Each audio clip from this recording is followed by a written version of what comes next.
Week 2 of the fantasy football season, and here's the top 12 defense DST units. I'm ranking this week number 1, Dallas Cowboys. It's the Dallas Cowboys in week 1. They went into MetLife Stadium and they destroyed the New York Giants.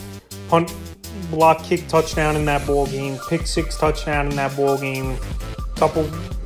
Another interception, a fumble recovery in that one, and a shutout, winning the ball game 40-0. So the New York Jets come to town here in week 2 of the Jerry World. And right now, this New York Jet team had a lot of high hopes coming into the season, and offensively, especially with Aaron Rodgers. But now Zach Wilson back in there as a starter. And right here, I think this Cowboy team that could get a number of sacks once again in this ball game. We saw Daniel Jones, who's a mobile quarterback. The Cowboys still catch up to him and get a lot of sacks in that ball game. And right here, Zach Wilson, he has some mobility as well, but he's not like a Daniel Jones where he could get away a little bit better than. So right now, with the young quarterback Wilson in, a Jet offensive line that isn't that good in my opinion, and this Cowboy defense feasting in week 1, I could see a little bit of the same here week 2. I'm not saying a shutout or a crazy dominant performance, but definitely a defense that puts in number 1 type of numbers this week here, especially with matchup and especially what we just saw in week 1. Number 2, San Francisco 49ers. The Niners have a good matchup here at the Los Angeles Rams, even though the Rams, even without Cooper Kupp, put up points and put up numbers at the Seattle Seahawks. But this Niner defense is great.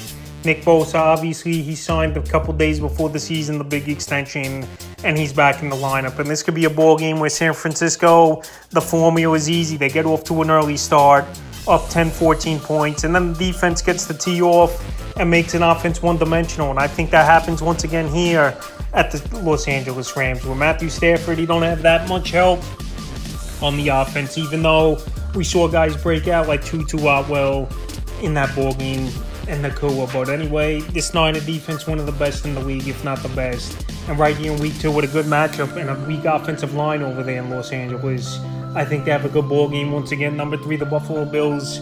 So the Bills, they got the Vegas Raiders coming to town. Jimmy Garoppolo, definitely a downgraded quarterback, in my opinion, in terms of moving the football and stretching the field than Derek Carr for this Vegas Raider team. But anyway, they didn't want to pay Carr the huge money, and they took Garoppolo on a shorter-term deal. So the Bills, their defense played good and obviously knocked Aaron Rodgers out for the season as well, where they were getting pressure on him in those first 4 plays of the game and then put him out, unfortunately, with the torn Achilles. But anyway, I think they could get pressure on Jimmy Garoppolo. This defense really only gave up 7 points in that week 1 loss at the New York Jets, with the special teams giving up that touchdown at the end of the game. And right now, they got some good players on the team. Ed Oliver, Milano, Leonard Floyd, pass rusher, Von Miller, even though obviously he's out a few more games. But anyway, I think they get pressure on Jimmy G. Their offensive line isn't all that great. And this Bill team at number 3, number 4, the Cleveland Browns. So the Browns, hot waiver wire pickup.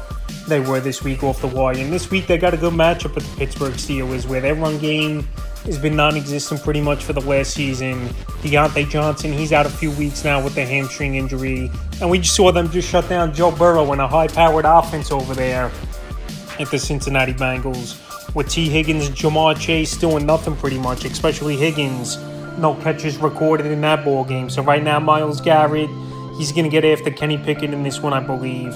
And Denzel Ward, he's a shutdown corner where I think he could hold George Pickens down pretty well in this game. So with all those factors and this Brown team trying to take the next step this season, I got them at 4. Number 5, the New York Jets. So the New York Jets defense is what won them that ball game in week 1 versus the Buffalo Bills. 4 turnovers caused, 3 intos on Josh Allen, and a fumble recovery on him as well, and then a return touchdown punt to win the ball game. So right now, I know they got the Dallas Cowboys, who are one of the better offenses in the league, even though in week 1 we didn't see much. But obviously the Cowboys' Achilles heel is Dak Prescott with the turnovers. And this Jet team, they got Quentin Williams on the defensive line, C.J. Mosley, a middle linebacker, and then in the secondary, Sauce Gardner, one of the better corners in the league. So I think this could be a defensive battle with the Cowboys and the Jets, and it could go either way, no doubt about it.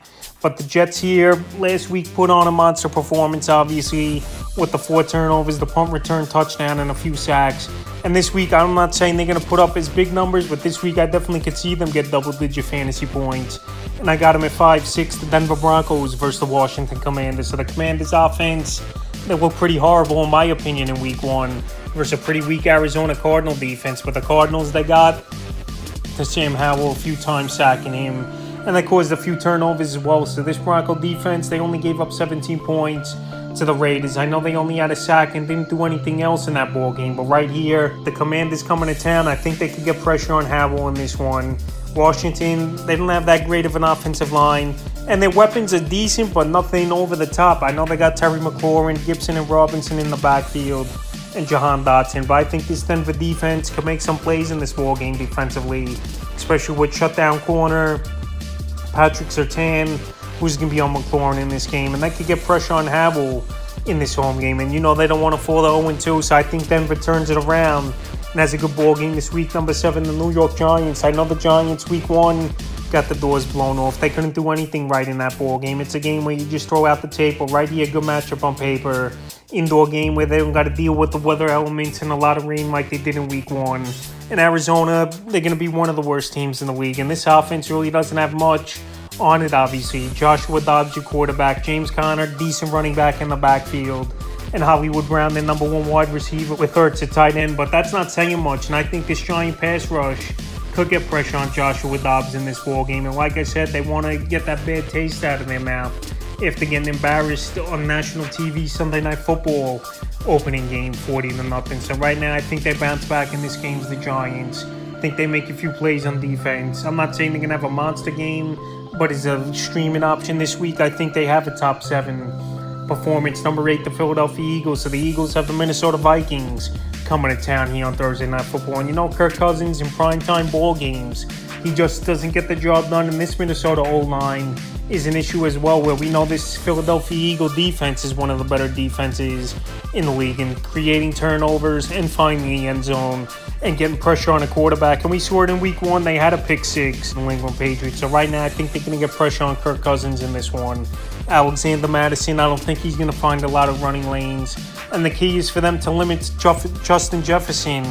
He's still going to put up numbers but not have that 100, 150-yard performance. But I think on Thursday Night Football, where Kirk Cousins comes up small on primetime games, I think this Philly D comes up big, and I got him at 8 this week. Number 9, the Tampa Bay Buccaneers. So the Bucs D played pretty solid in week 1, I thought, here versus the Minnesota Vikings. Only giving up 17 points, creating a few turnovers, and getting a few sacks as well. And now you got Justin Fields, obviously a quarterback with a lot of athleticism, but also a quarterback who's still going to make his mistakes. And a Bear offensive line that isn't that great as well, where they could get in the backfield over there and get some pressure. So Tampa Bay's defense, obviously they were a good unit a few years ago, but they still have some players on that defense that can make a few plays. So this week here with Chicago coming to town, and the Bucs off to a 1-0 start post-Tom Brady era. I think in this one, they can have a good ball game once again. Like I said, the Chicago Bear offense has been erratic over the last few seasons, and it's pretty much Justin Fields going out there and trying to make nothing into something for the most part. So this week here, I got Tampa at 9, number 10, the New Orleans Saints. So the Saints in the doubleheader of the game 1 here, Monday Night Football, at the Carolina Panthers. And the Panthers, their offense, they don't have a lot of playmakers, even though Bryce Young did look pretty decent in his NFL debut in week 1 in Atlanta. But right here, I think the Saints get pressure with Cam Jordan in this ball game, obviously. And then you got a good corner in Marshawn Lattimore in the secondary. So right now, these two teams, obviously division rivals. This ball game, I think, is going to be a grinded out type of game. But I think the Saints can make a few plays and get pressure on Bryce Young early and often, especially with Cam Jordan, one of the better pass rushers in the league, like I mentioned. So right now, Monday Night Football game, Saints trying to go to 2-0. They got a solid defense. We saw them hold down a good Tennessee offense on paper, obviously, even though that offensive line is one of the worst in the league. And they created 3 turnovers and had a few sacks in that one. So I think I could see more of the same possibly in this one. And I got him at 10, number 11, the Indianapolis Colts. So the Colts have a rookie quarterback going to Houston here to verse C.J. Stroud. So C.J. Stroud last week, he didn't do much in that ball game in Baltimore. He had to drop back, obviously, in that one 44 times and pass the football. So right here, Indianapolis, over the last few seasons, I know their defense gives up a lot of points, but their defense that gets a lot of takeaways, and they find the end zone as well. And we saw it last week versus the Jacksonville Jaguars. They gave up 31 points, but also they had a touchdown defensively. So I think the Colts could do something similar in this one, or give up 21 points, get a few turnovers, a few sacks in this game with the rookie C.J. Stroud. And this is a division matchup as well with 2 rookie quarterbacks going at it. Well, I think it could be a defensive type of battle. So I think the Colts here as a streaming option this week, and a defense that could put up some decent fantasy points and make some plays. I got them at 11 in the 12th and final defense DST unit. I'm ranking this week here is the Pittsburgh Steelers. So the Steelers, we know they got a solid defense. I know last week they gave up 30 points to a high-powered San Francisco offense. But this week here versus the Cleveland Browns, this is going to be a grinded-out type of division matchup, I believe, on Monday Night Football. Because this team, they got T.J. Watt, one of the best pass rushers in the league. They got a good secondary. Minka Fitzpatrick leading the way over there for this Pittsburgh Steelers team. And on national TV, I don't think they want to get embarrassed once again like they did last week. Better team in the 90s. But I think this could be a dogfight over here in Pittsburgh and a defensive game. But right now, I got them at number 12 because I still think Deshaun Watson makes a few plays in this game. And obviously Nick Chubb, one of the better running backs in the league as well. So that's a top 12 defense DST units I'm ranking here for week 2 of the fantasy football season.